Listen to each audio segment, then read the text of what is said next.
Sa videong ito ay muli nyo na naman akong samahan bilang isang MC taxi rider at sabay nating tunghayan kung hanggang saan na naman tayo mapapadpad sa biyahe na ito. Ito nga pala ay ang ikatlong episode ng ating paglalakbay. Kaya kung interesado ka, halika't panoorin mo ang videong ito.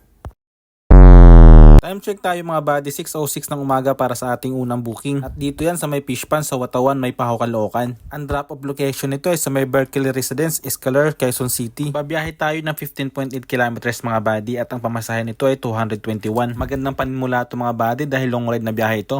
At ilang minuto lang nakalipas mga buddy, andito na tayo mismo sa drop off location ng ating pasahero. Naghanap muna ako ng gasoline station dito mga buddy para diretso na yung aking biyahe mamaya. Nagpa full tank na rin tayo para wala ng problema. Ang kaso nga lang mga buddy ay medyo napahaba yata yung pag-aapang natin dito. Dahil yung ikalawang booking natin ay dito yan sa New York Condominium 84 Montreal, Quezon City. At ang oras natin dito ay 7:04 na ng umaga. Ihahatid natin ito sa may straightforward in Domingo, San Juan City. 4.6 km lang layo nito mga buddy at ang pamasahe nito ay 74 pesos plus tip na 26 pesos. Gapang-gapang malala na naman tayo pagkatapos dito mga buddy. Dahil sa ikatlong booking ay alas 8:24 na ng umaga. At dito pen sa may Shuet Center, Shaw Boulevard, Mandaluyong City. Ihahatid natin ito sa may T. Anchore Street, Sampaloc, Maynila. 6.1 kilometers ang layo nito mga buddy kaya ang pamasahe dito ay 86 pesos. Yung ikaapat nga pala natin na pasahero mga buddy ay nag-double booking. At saktong pagdating ko sa pick-up location niya ay kinancel niya yung booking niya sa akin. Dahil nga siguro mga buddy ay nauna si paring angkas na dumating. At pagkatapos naman dito mga buddy, pinasukan naman tayo agad ng panibagong booking.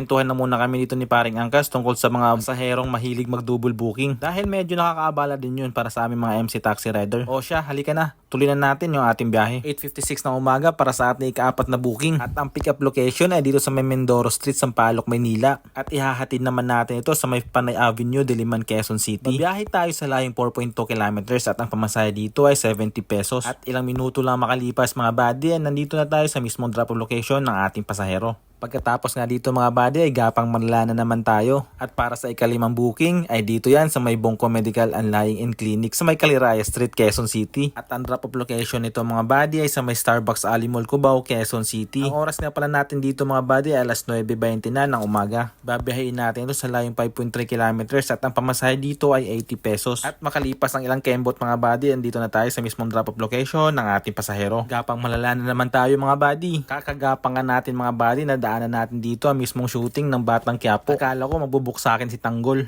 After how many years mga buddy yan, dito na tayo sa may Dakot Biak na bato para sa ating ika-6 na booking. Ihahatid natin ito sa may Bagong Barrio West, Caloocan. Ang oras nga pala natin dito mga buddy ay 11:23 na ng umaga. Pagkatapos nito mga buddy, umuwi muna tayo sa bahay at nagpahinga. 5:09 ng hapon mga buddy para sa pagpapatuloy ng ating biyahe. At ito ay kapitong booking natin mga buddy. Dito natin pinick up sa Binangonan